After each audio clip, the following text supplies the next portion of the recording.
Uno se remonta a los años cuando yo era pibe, la televisión no existía, la radio era algo que andaba por ahí, pero que a un chico no le interesaba.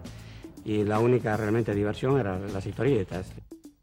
La televisión era una cosa más suntuaria, ¿no? Es decir, hogares con televisión en la década de 50 había pocos, con lo cual las historietas eran todavía el refugio de la aventura para nosotros, ¿no? Y la historieta empezó a dibujarse acá de lleno en los años 40, durante la guerra, porque ya no llegaban dibujos del extranjero, eran todas historietas extranjeras.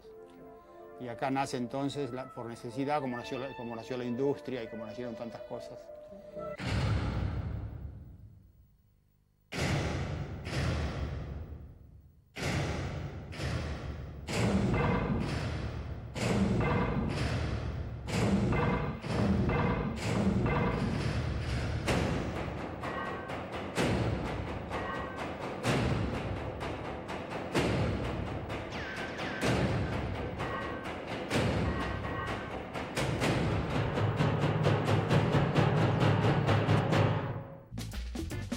Hoy presentamos El Eternauta.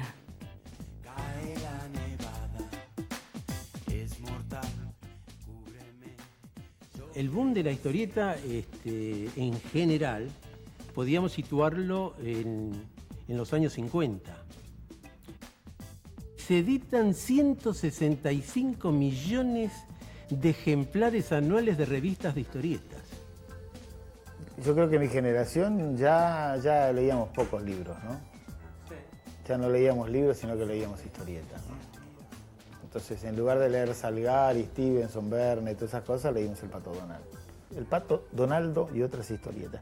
Eso es lo primero que leía. Sí, leía historietas, no solo historietas, pero sí, entre otras cosas leíamos historietas y nos intercambiábamos revistas. Y después empecé a leer historietas de aventuras, Superhombre y todas esas cosas. Leía el Mr. X, el Patorucito. A mí me tocó hacer una prueba para hacer el Mr. X y fui aceptado, fui el que finalmente se quedó con el personaje.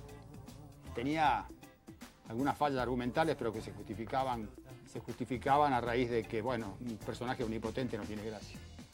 Estaba cubierto de una coraza antiatómica y por ahí le pegaban un palazo y lo dormían.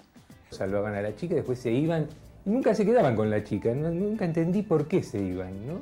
¿Por qué si encontraban el amor y terminaban con un beso no se quedaban ahí? Eran felices y tenían chicos y todas esas cosas, ¿no? Y cuando tenía 10, 11 años aparece Oesterheld en nuestras vidas. Es decir, leemos las revistas de Editorial Frontera. Leí mucho El Horacero. Horacero nació después que Oesterheld se sintió lo suficientemente fuerte e interesado en introducir algunos cambios dentro de la orientación que tenía la historieta de aventuras en la Argentina en aquella época. Y se creó lo que en Francia llaman la Escuela Argentina de la Historieta, que es una de las más famosas del mundo.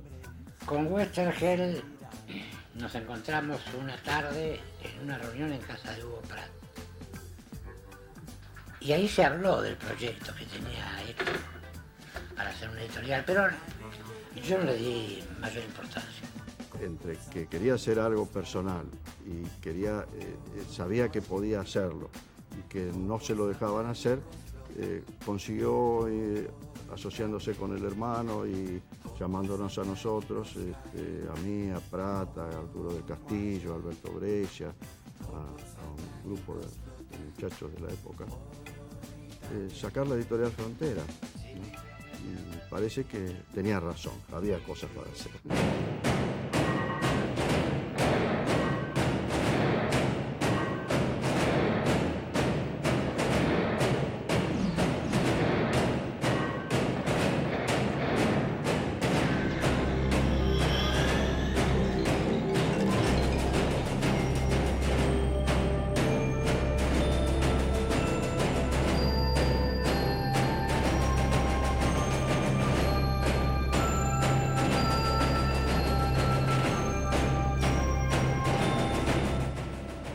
Empezó a escribir guiones de historietas como si estuvieran dirigidos a gente que más o menos de pronto tuviera alguna capacidad intelectual.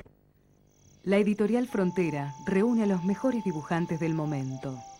Héctor Oesterheld, personaje mítico de la historieta argentina, es su director y redacta casi todos los guiones. Lo que sentíamos leyendo los guiones que él nos proponía era algo totalmente diferente a lo que sentíamos leyendo los guiones de cualquier otro guionista.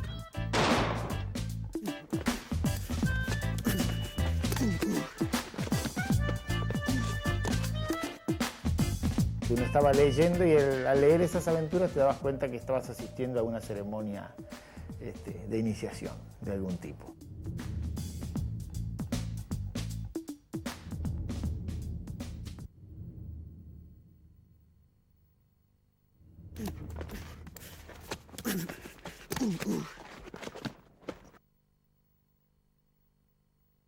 Había un toque humano en las historias que él hacía que aparte hacían engancharse mucho a la gente. Y él escribía historias muy cortas, escribía muchas historias sobre la Segunda Guerra Mundial.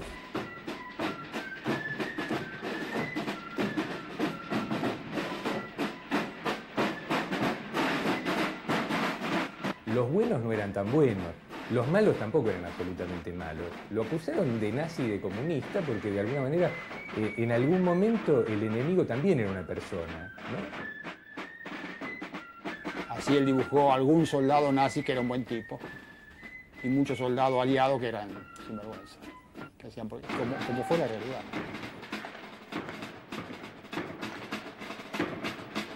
No sé lo que era ideológicamente, un hombre que creía que el ser humano es lo más importante y el enemigo también es un ser humano, no se puso de un solo lado a mirar las cosas. El otro también sufre, el otro también tiene una mamá, ¿no? No solo el héroe americano, tenía una familia que lo esperaba en Idaho, el alemán también tenía una familia que lo esperaba en Frankfurt. Y nosotros tenemos una historieta que tiene más puntos de conexión con la europea que con la americana. Nosotros no tenemos muchos superhéroes. Nuestra historieta es un poco tanguera.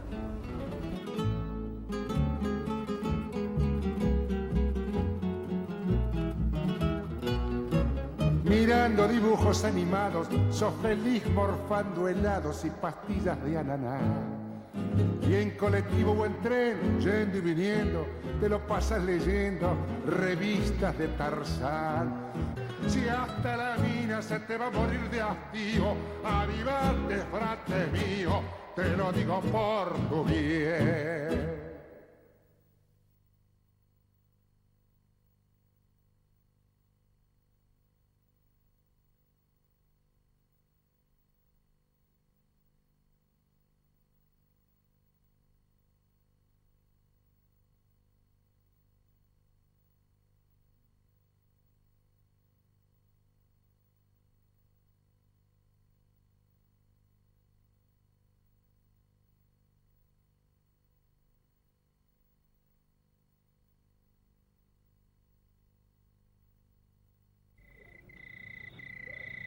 Era de madrugada.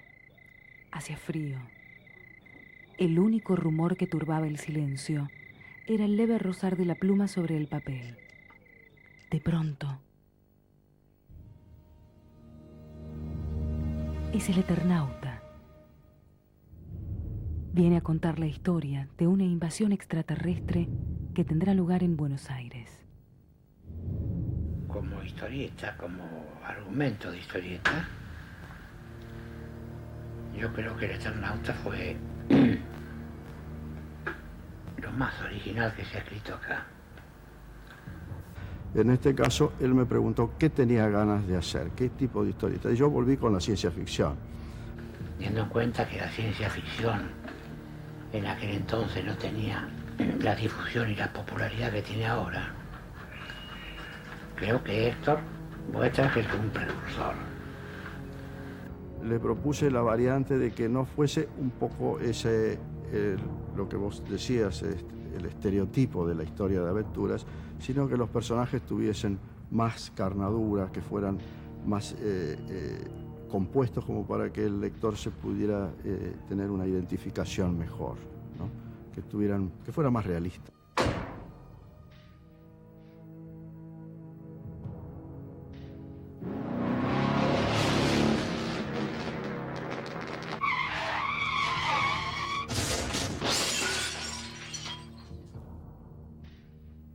El silencio era abrumador. Los mil y un ruidos que siempre se oyen en una ciudad, aún en plena noche, habían cesado por completo. El Eternauta era el relato en primera persona de un tipo que venía de cualquier parte, que había sido bautizado en el siglo XXV, no sé cuánto, con este nombre, que cuenta una historia, y esa historia es la generación del personaje. Es una situación. A él lo que le interesó fue la situación Robinson, siempre decía, ¿no es cierto? No, el grupo aislado en una circunstancia rodeado no de agua, sino de muerte, como decía él.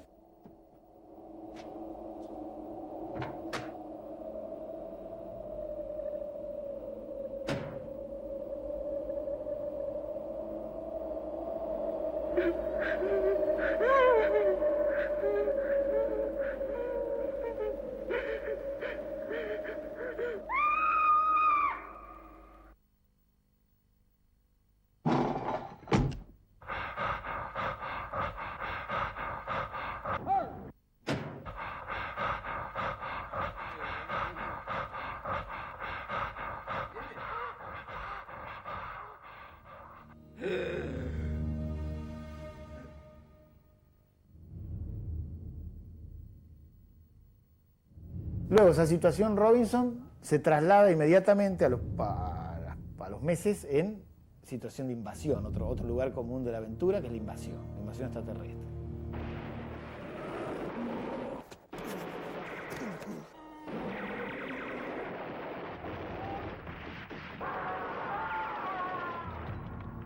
Luego está la lucha contra el invasor y todas las connotaciones que de ahí se desprenden, ¿no? Pero es una aventura abierta. Una aventura primero de nada que termina mal. ¿Cierto?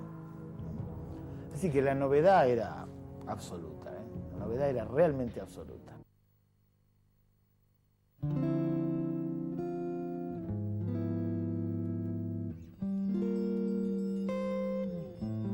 Solano es un tipo que dibuja muy bien lo cotidiano, dibuja todo bien, pero dibuja muy bien lo cotidiano.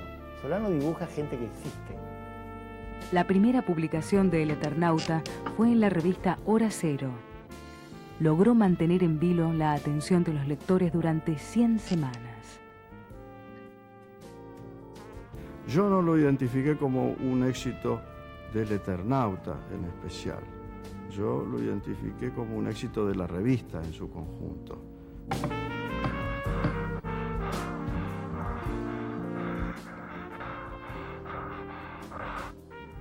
Se trataba de trabajar en forma convincente una idea aventurera desde la ciudad de Buenos Aires en la forma más interesante y más atractiva posible.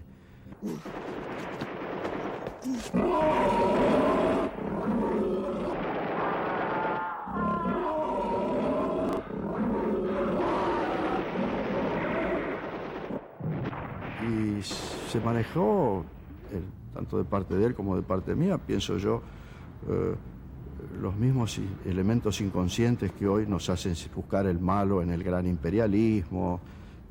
Siempre se vuelve a ese malo, ¿no?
Yo no creo que haya otro personaje que sea así tan fuerte, porque se juntan muchas cosas.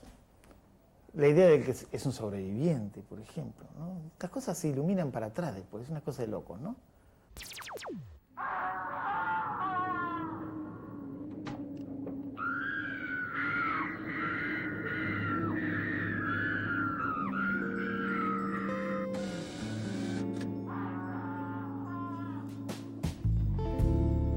Salvo va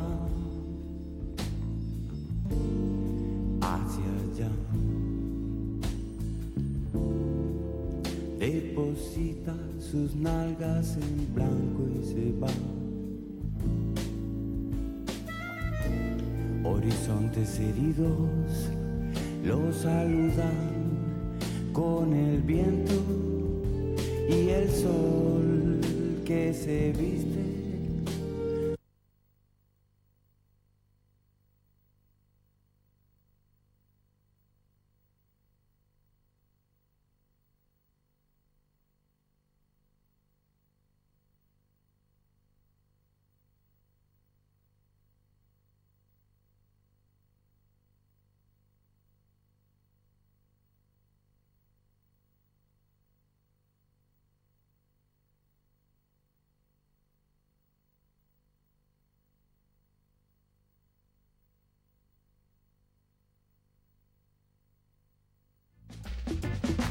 Ahora sé que es el fin, cae la nevada, es mortal, cúbreme, yo quiero seguir. El Eternauta fue la obra de mayor envergadura de Héctor Westergeld. Los dibujos de Solano López resultaron su complemento ideal. Fue ilustrada magníficamente por Solano López,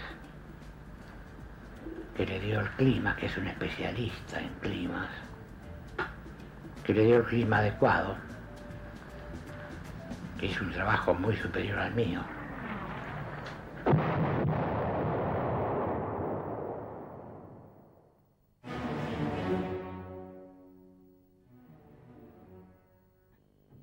Hubo quienes fueron destacados dibujantes de historietas, destacados dibujantes infantiles, destacados caricaturistas, pero hacían eso. Él lo hacía todo y todo lo hacía en forma excelente. Pero lo que pasa es que Breccia tenía un talento sobrenatural. ¿Y el viejo? Y el viejo es esos tipos que te marcan para siempre. Es una persona muy importante. Además era un tipo muy particular. Él empezó con historietas cómicas. Se metió en la historieta seria porque tenía la posibilidad de trabajar en el Gorrión, de hacer otras cosas. Pero él hacía, una de sus grandes historietas de aquella época era Mariquita Terremoto. Es historia vieja.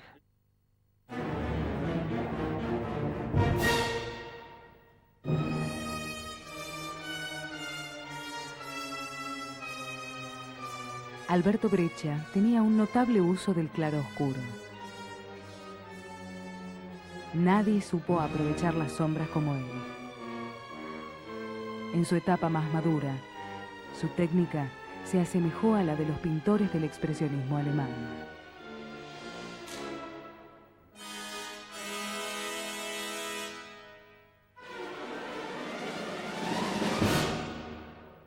En mayo de 1969, la revista Gente publica una nueva versión de El Eternauta, esta vez con dibujos de Alberto Breccia. Porque en esos momentos yo estaba en planos de investigación y... De algún modo, en algunos aspectos, la historieta universal es impensable con uno de esos tipos es este.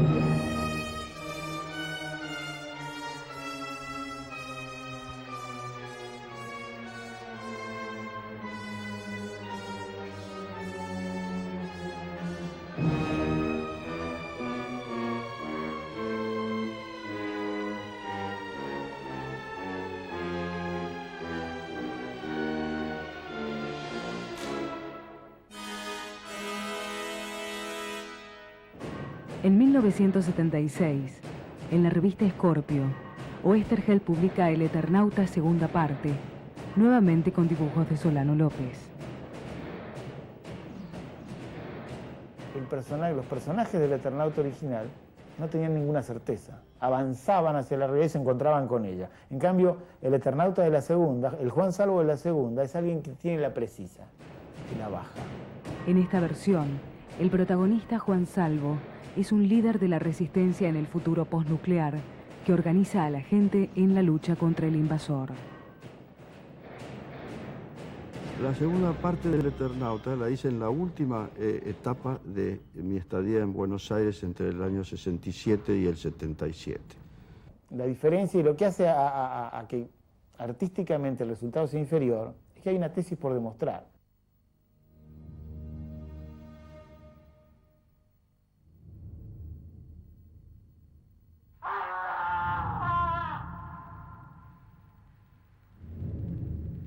Es una historia tan hermosa como terrible, tan hermosa y terrible y penosa como lo que pasaba realmente en la calle en aquel momento, ¿no? Pienso que la cuestión más profunda del Eternauta 2 era que reflejaba toda la gran angustia que sentía Westergel en ese momento.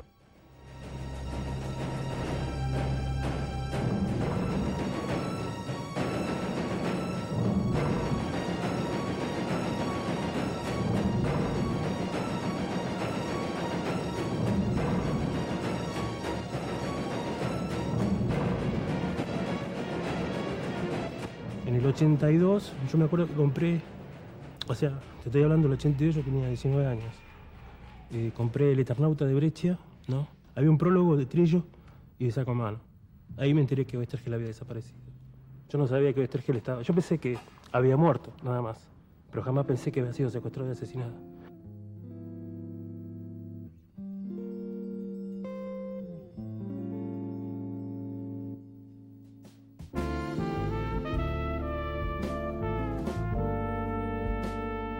Muy inteligente, muy cálido y una maravilla de persona para conversar con él y para tratarlo. El Eternauta es el único mito que ha generado, o el más fuerte que ha generado toda nuestra cultura en la segunda parte del siglo XX. De manera que creo que el Eternauta es la obra maestra de un maestro.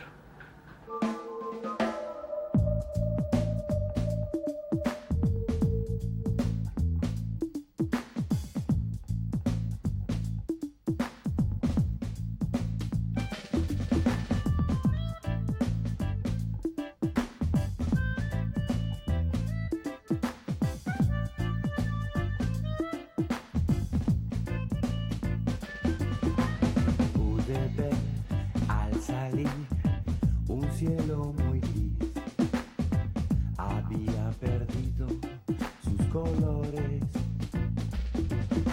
Ahora sé que es el fin, cae la nevada, es mortal, cúbreme, yo quiero seguir.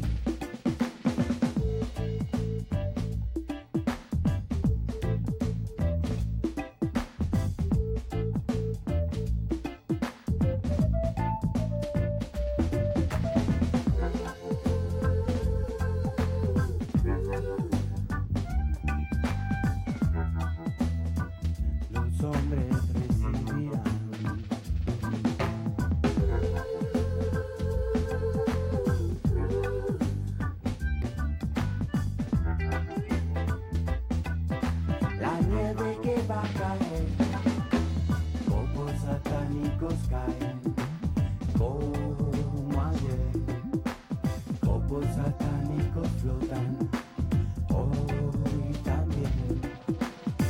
Trabajamos por la cultura de una Argentina nueva. Secretaría de Cultura de la Nación.